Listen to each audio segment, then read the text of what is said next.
Well, welcome to the 700 Club.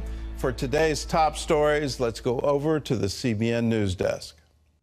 Gordon, there are hopes the summit between North Korea and the U.S. could still happen. After canceling last week, President Trump says the two countries and South Korea are back at the negotiating table. CBN's Jenna Browder brings us the story now from Washington. Talks are underway to make the summit between the United States and North Korea a reality. The State Department confirming a U.S. delegation is on the ground, meeting with North Korean officials. President Trump also tweeting, "I truly believe North Korea has brilliant potential and will be a great economic and financial nation one day. Kim Jong-un agrees with me on this. It will happen."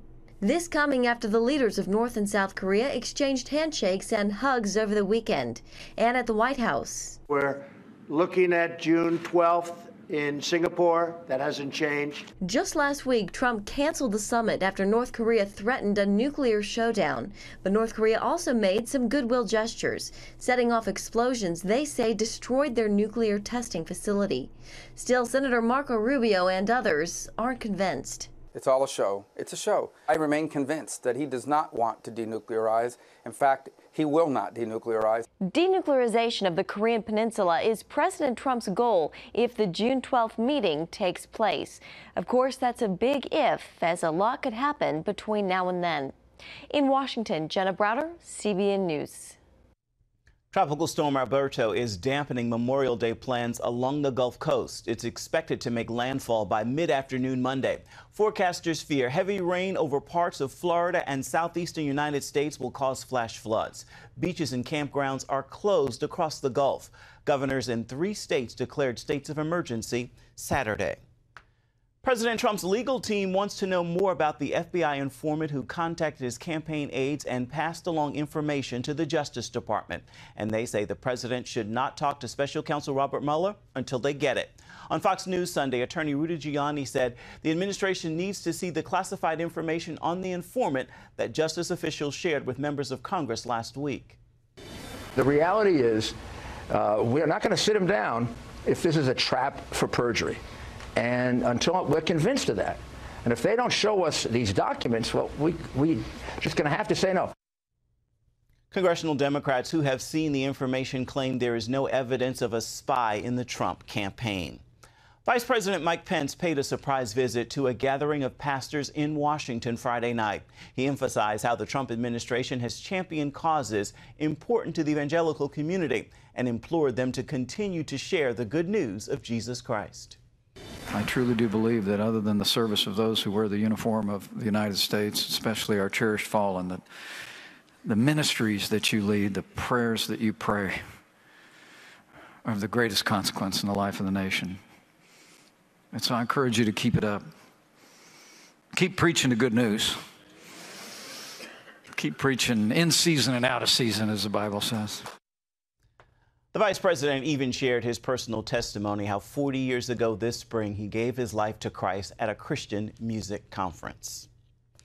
Former President George Herbert Walker Bush is in the hospital being treated for low blood pressure and fatigue. A spokesperson for Mr. Bush says he is awake, alert, and comfortable, but he's expected to remain at the hospital in southern Maine for several days. The 93-year-old had been vacationing at his summer home in Kennebunkport and recently visited a local VFW for a pancake breakfast. His wife of 73 years, Barbara Bush, died last month.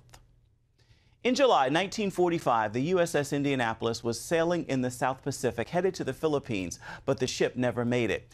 Edgar Harrell was on that ship. He picks up the story of what happened as the Indianapolis was given orders to sail alone through dangerous waters.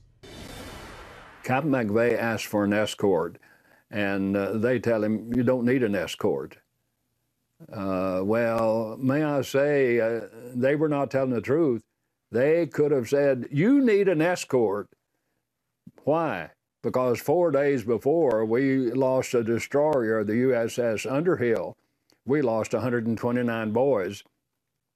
And we were to go through that very area. Why Navy leaders made that decision, Harrell says, remains a mystery. And that brings us to July 30th, 1945. A Japanese submarine spots the Indianapolis in the Philippine Sea and fires a spread of torpedoes. 2 hit their mark, and in less than 15 minutes, the ship goes down. Around 900 of the nearly 1,200-man crew who survived the initial attack find themselves oil-soaked, many with injuries, clinging to Kapok life jackets in the shark-infested waters. Harold, who was 20 at the time, says he began to think of scriptures. I'll never leave you nor forsake you. Seemingly that came to mind, no audible voice, but I knew that the Lord was speaking to me. Lord, you're speaking to my heart. I'm going to make it. Well, I didn't know I'm going to be out there 4.5 days. 4.5 days of unbelievable horror. No food, no water, and yet surrounded by water in all directions, along with sharks. The brutal conditions took their toll. The number of sailors and Marines dwindled down to a little more than 300.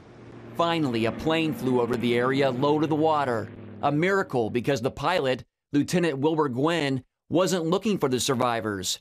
He did not even know they were missing. No one did. Lieutenant Gwynn goes aft. He opens the bomb bay door, and in just a flash, he looks down at the ocean below, and what he saw was an oil slick. He radios for help, and eventually 317 crew members of the USS Indianapolis are pulled from the water.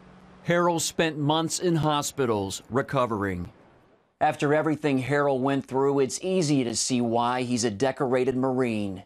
He was even awarded the Purple Heart. Here is the letter dated August 13, 1945. The Purple Heart is awarded by the medical officer in command to Edgar Alvin Harold for wounds received in action against an enemy of the United States on July 30th, 1945. Mark Martin, CBN News, Clarksville, Tennessee. And there is much more to his amazing story of survival, including how God sent and others a miraculous provision of food and water. See the full story at our website, cbnnews.com.